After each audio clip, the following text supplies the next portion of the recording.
Praise the lord. ದೇವರ ಮಕ್ಕಳಿಗೆ praise the lord. ಎಲ್ಲರೂ ಚೆನ್ನಾಗಿದ್ದೀರಾ ಎಂದು ನನಗೆ ಗೊತ್ತು. Hallelujah, hallelujah. ಬನ್ನಿರಿ ವಾಕ್ಯದ ಕಡೆಗೆ ಹೋಗೋಣ. ಈ ದಿನ ಫೆಬ್ರವರಿ 1ನೇ ತಾರೀಕಲ್ಲವಾ? ದೇವರು ಸಬ್ಬತ್ ದಿನನೇ ಬರೋ ಹಾಗೆ ಮಾಡಿದ್ದಾರಲ್ಲವಾ? ಅದಕ್ಕೇ ಈಗ ನಾವು ತೆಗೆದುಕೊಂಡಿರುವ ವಾಕ್ಯ ಕೀರ್ತನೆ 18. ಎಲ್ಲರೂ ಸತ್ಯವೇದ ವಾಕ್ಯಗಳನ್ನು ತೆಗೆದು 18 ವಾಕ್ಯವನ್ನು ನಾವು ಇವತ್ತು ಧ್ಯಾನಿಸೋಣ. ನಮ್ಮ ಮಧ್ಯದಲ್ಲಿ ಪರಿಶುದ್ಧಾತ್ಮನು ಬರಲೇಬೇಕು. ಪರಿಶುದ್ಧಾತ್ಮನ ಐಕ್ಯತೆಯಲ್ಲಿ ವಾಕ್ಯವನ್ನು ನಾನು ನಿಮ್ಮಲ್ಲಿ ಬೋಧಿಸುವುದಕ್ಕೂ ನೀವು ವಾಕ್ಯಗಳನ್ನು ಕೇಳುವುದಕ್ಕೂ ನಮ್ಮೆಲ್ಲರಿಗೂ ಇದು ಆಶೀರ್ವಾದವಾಗಿರಲಿ. ಬನ್ನಿರಿ ಓದಿಕೊಳ್ಳೋಣ. 18ನೇ ಕೀರ್ತನೆ 1, 2, 3 ಓದಿಕೊಳ್ಳೋಣವೇ? ಇದರ ಪೀಠಿಕೆ ಏನಂತ ಹೇಳಿದರೆ, ಶತ್ರುಗಳ ಕೈಯಿಂದ ನಾವು ತಪ್ಪಿಸ್ಕೊಂಡು ಯಾವ ರೀತಿ ದೇವರನ್ನು ನಾವು ಮಹಿಮೆ ಪಡಿಸ್ತೀವಿ ಅನ್ನೋದೇ ಈ ವಾಕ್ಯದಲ್ಲಿ ಕೊಡಲ್ಪಟ್ಟಿದೆ. ದೇವರ ಮಕ್ಕಳೇ, ಬನ್ನಿರಿ ಓದಿಕೊಳ್ಳೋಣ.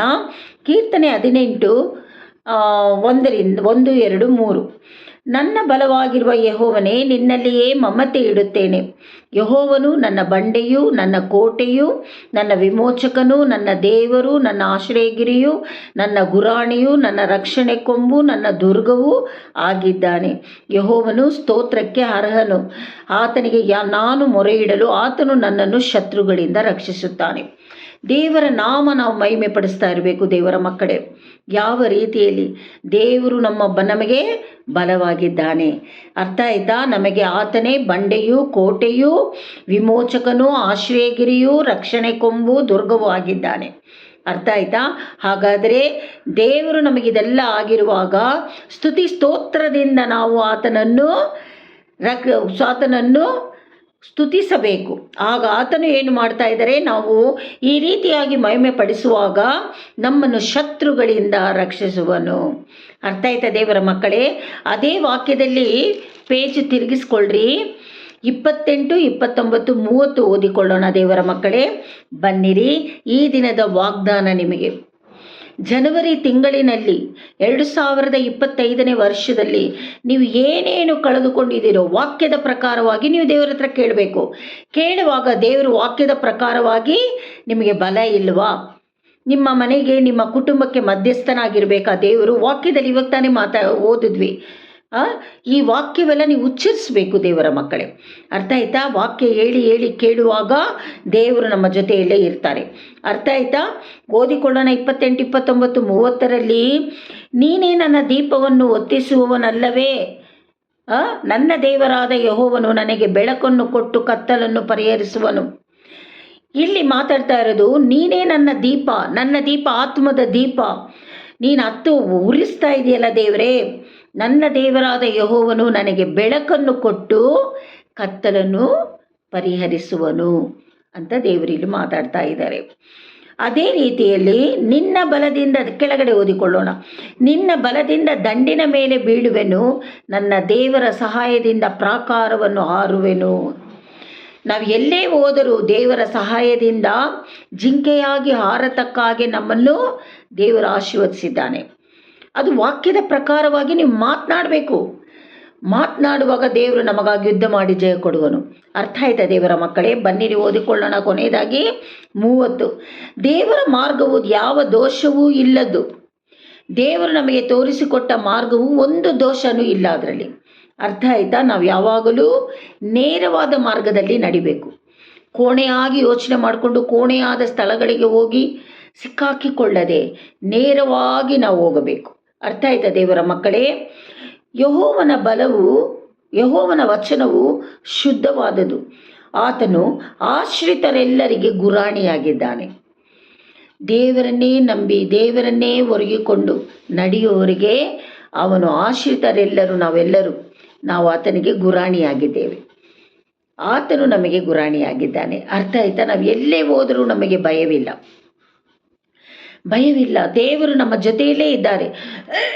ದೇವರು ತುಂಬ ದೂರ ಇಲ್ಲ, ನಮ್ಮ ಹತ್ತಿರನೇ ಇದ್ದಾರೆ. ಅರ್ಥ ಆಯ್ತಾ? ಅದಕ್ಕೆ ದೇವ್ರನ್ನ ನಾವು ಮಹಿಮೆ ಪಡಿಸಬೇಕು. ದೇವರೇ, ನೀನೇ ನನ್ನ ಬಲ, ನನ್ನ ಕುಟುಂಬಕ್ಕೆ ಮಧ್ಯಸ್ಥನು ನೀನಾಗಿದೀಯಾ, ನಮ್ಮ ವಿಮೋಚಕನು, ನಮ್ಮ ಬಂಡೆಯು ಕೋಟೆಯು ಆಶ್ರಯಗಿರಿಯು ರಕ್ಷಣೆ ಕೊಂಬು ದುರ್ಗವು ನೀನಾಗಿದೀಯಪ್ಪ. ಈ ನಿನ್ನ ಮಗಳ ಕುಟುಂಬವನ್ನು ನೀನು ನಡೆಸು ದೇವನೇ ಅಂತ ನೀವು ಮಹಿಮೆ ಪಡಿಸುವಾಗ ಶತ್ರುಗಳಿಂದ ದೇವರು ನಮ್ಮನ್ನು ರಕ್ಷಿಸ್ತಾರೆ. ಅರ್ಥ ಆಯ್ತಾ ದೇವರ ಮಕ್ಕಳೇ? ಆದರೆ ಬೆಳಕು ಇದ್ದರೂ ಕತ್ತಲೆ ಇದ್ದರೂ ಕತ್ತಲೆಯನ್ನು ನೀಗಿಸಿ ಬೆಳಕಾಗಿ ಮಾರ್ಪಡಿಸಲು ಕರ್ತನಿಗೆ ಸಾಧ್ಯ. ಅದಕ್ಕೆ ದೇವರ ವಾಕ್ಯ ಶುದ್ಧವಾದದ್ದು, ಬೆಳಕುಳ್ಳದು, ಜೀವವುಳ್ಳ ದೇವರ ವಾಕ್ಯ ಇದು. ಇದನ್ನು ಪಟ್ಟಾಗಿ ಹಿಡ್ಕೊಂಡು ನಾವು ಉಚ್ಚರಿಸಿ ಮಾತಾಡಬೇಕು. ದೇವರ ಹತ್ರ ವಾಕ್ಯನ ಉಚ್ಚರಿಸಿ ಮಾತಾಡಬೇಕು.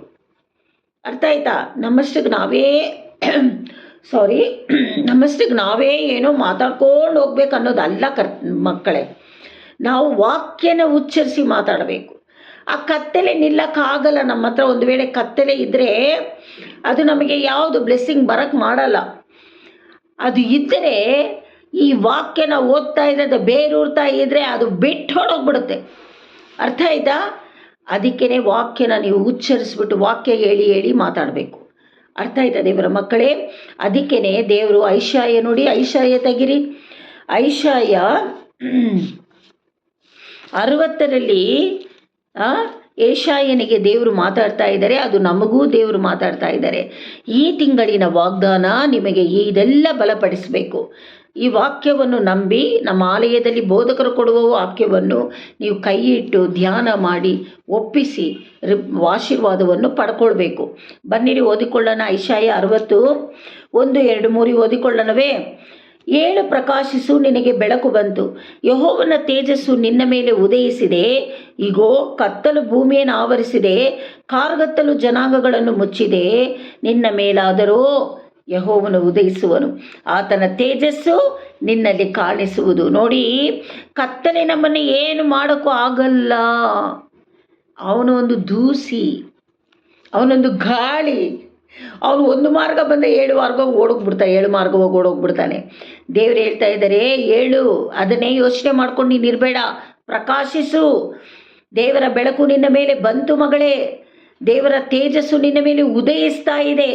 ಹೀಗೋ ಕತ್ತಲೆ ಭೂಮಿಯನ್ನು ಆವರಿಸಿದ್ರು, ನಿನ್ನ ಮೇಲೆ ಯೆಹೋವನು ಬೆಳಕಾಗಿರುವನು, ಉದಯಿಸುವನು, ಆತನ ತೇಜಸ್ಸು ನಿನ್ನಲ್ಲಿ ಕಾಣಿಸುವುದು.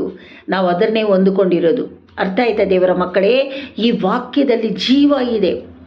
ಈ ವಾಕ್ಯ ಶುದ್ಧವಾದದ್ದು, ಬೆಳಕುಳ್ಳದು, ಕರ್ತನ ವಾಕ್ಯ. ಅರ್ಥ ಆಯ್ತಾ? ವಾಕ್ಯದಲ್ಲಿಯೇ ಪ್ರಪಂಚ ಉಂಟಾಯಿತು.